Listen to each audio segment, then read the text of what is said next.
everybody. So I said that I wanted to make videos about my experience, learning with my psychology classes and everything. And I wanted to share something that happened last night. I'm taking my first psychology class. There's going to be many after this, but our assignment was this part up here is all, it's the same all the time, but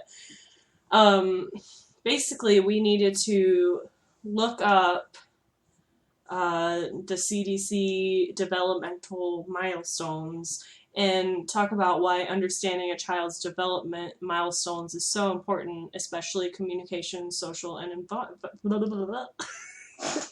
and emotional development. I'm sorry, I had a drink, so I'm sorry. But I just wanted to share this. So, what I found was, what I looked into was 5-year-olds, because I was just very curious, and this is what I pulled up, and this is what I used for my essay that I wrote, was this particular page. And so what does it say? It says, what most children do by this age, the age of 5, they socially and emotionally, which, as you remember, that was, one of the big keys of my assignment. They want to please friends. They want to be liked by friends. They are more likely to agree with rules. They like to sing, dance, and act, and they are aware of their gender. They can tell what's real and make-believe. They show more independence, and they're sometimes demanding and very cooperative, and sometimes very cooperative, so it just kind of varies. For language and communication, which wasn't, as important for my project, but, they speak very clearly, they tell simple stories using full sentences, use future tense, for example, grandma will be here, and they say their name and address. So, and I do have things to input about this. I'm just, showing you guys the list. And so cognitive counts to 10 or more things, can draw a person with at least 6 body parts. That I don't remember seeing. Can print some letters or numbers, copies a triangle and other geometrical shapes, knows about things used every day like money and food. Movement and physical, stands on 1 foot for 10 seconds or longer, hops, may be able to skip, can do a somersault, uses fork and spoon and sometimes a table knife, can use the toilet on their own, and they swing and climb.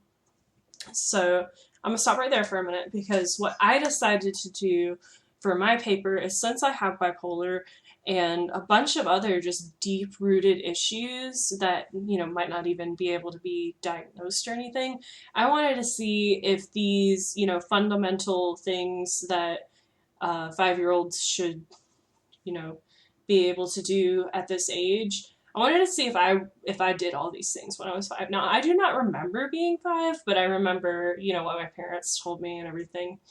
So even though I don't remember being 5, I know that even, beyond my 5th year, I had, where is it? This can tell what's real and make-believe.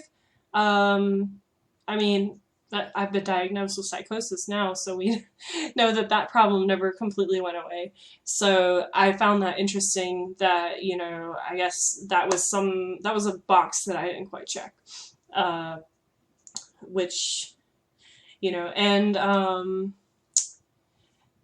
everything else, I'm like, yeah, I was able to do all of these things, and, but that one kind of really stuck out to me.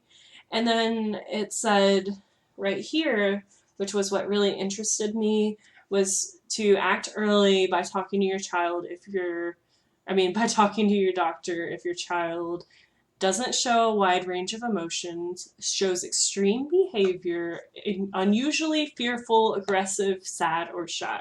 I'll come back to that. Unusually withdrawn and not active, is easily distracted and has trouble focusing on one activity for more than 5 minutes. Doesn't respond to people or responds only superficially. Can't tell what's real or what's make-believe.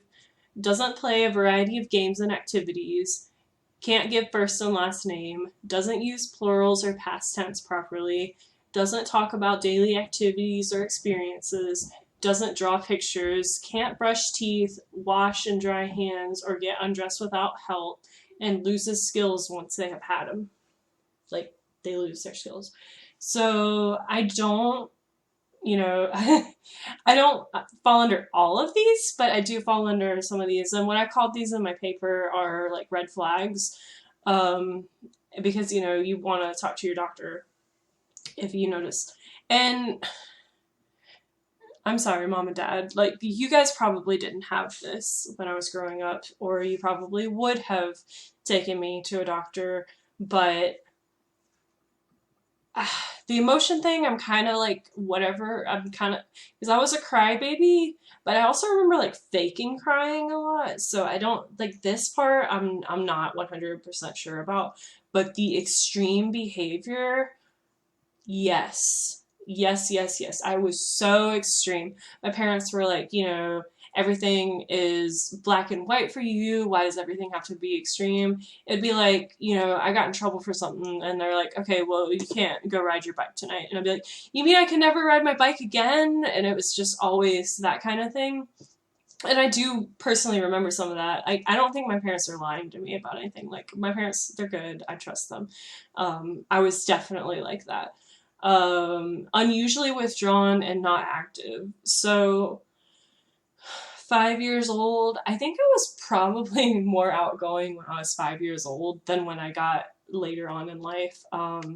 We actually ended up moving when I was around that age. So I had all these friends at one school, and then I ended up going to this new school where I didn't know anybody. So, like, I was probably withdrawn, but, there was at least a reason for that. Easily distracted, has trouble focusing on one activity for more than 5 minutes. To this day, I still have that problem, but I remember, like, teachers, my mom told me this, we talked about it recently. My teachers thought that I had ADHD. They were like, look, she can't focus on anything, So that was definitely, and they did, I think they did end up actually taking me to the doctor to find out if I had ADHD, which I did not. And I'm going to take a little pause on this because I do want to point out that it is so hard with children and adolescents, teenagers, to like try to do any kind of diagnosis or anything like that. So, but, if you catch these like red flags and, at least open up a conversation about how to deal with them, or, talk to a doctor, be open with a doctor, and, watch that child's progression, then that's probably good. Like, I don't think that even if we were seeing a doctor for these things, that they would have been like, oh yeah, she has bipolar disorder, because you're not generally, to my knowledge, as a woman, diagnosed till you're in your 20s. So, and you've got the mood swings and all that. But anyway, I digress, as they say. Yeah, and then this one, can't tell what's real and make-believe. I think I might have been schizophrenic when I was a kid, because and I do remember, like, I have a lot of my childhood blocked out, but I still remember, like, there was one thing, it was a clown face in the window, and that was a big thing. And then, there were things that I would actually see that weren't there. And then, also, like, just, like, silly things where it was, like, I thought I could fly, and, like, definitely believed in, all those supernatural, superpowers things. When I had my psychotic episode, I still believed in that, and to this day, I'm still like, hey, anything's possible. So, but I mean, I think this is more probably more extreme than what I dealt with, because it was like, imagination stuff, but I was actually seeing it. And I don't see things anymore, so, but I found that part interesting, because it's like there was probably a red flag there. And when I say red flag, I do not mean it in a negative way, because, nobody should be like put in this negative box if they do have a mental illness. But I'm just looking at this as, like hindsight 2020 kind of thing. So can't give first and last name. I do not have an issue with that. I do know people that do, and I don't want to tell other people's stories, but I do know people that are way over the age of 5 that cannot do this. So like I said, I don't want to get into other people's stories, but let me see if there's any. The rest of it I didn't have. But those ones that I went over I definitely had. And when I was writing my response, which I have right here,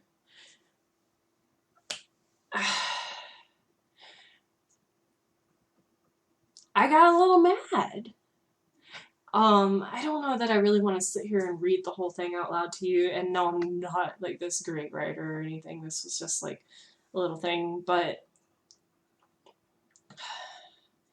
the thing was this.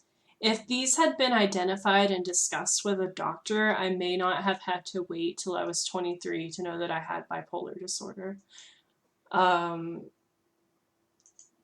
again, that's not anything to do with my parents. It's, a lot of these things are just coming to be like, more open to be able to talk about and stuff. And, like if I have kids, and I'm pretty sure a lot of people that have children right now, like they would, go to a doctor for these things. So especially with, the pandemic and everything, like everybody's struggling right now.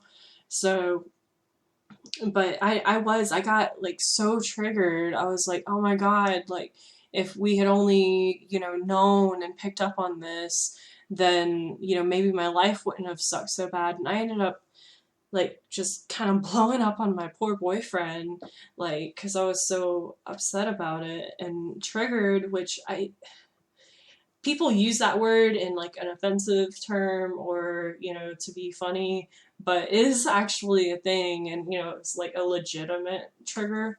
And, I was able to calm down, and talking to him helped me calm down, but it's just like, you know, I am glad that I'm looking into this stuff more, because I'm already finding out more about myself. So, it's definitely, and I must say this is week 2 for my psychology class, and I'm already learning about myself. So if you guys want me to make more videos as to, something similar to this, where I like look at my assignments or look at what I've found and relate it back to me and like my disorder, please let me know. And subscribe if you decide that you do want to see more like that, and give it a thumbs up, and I'll see you guys soon. Bye!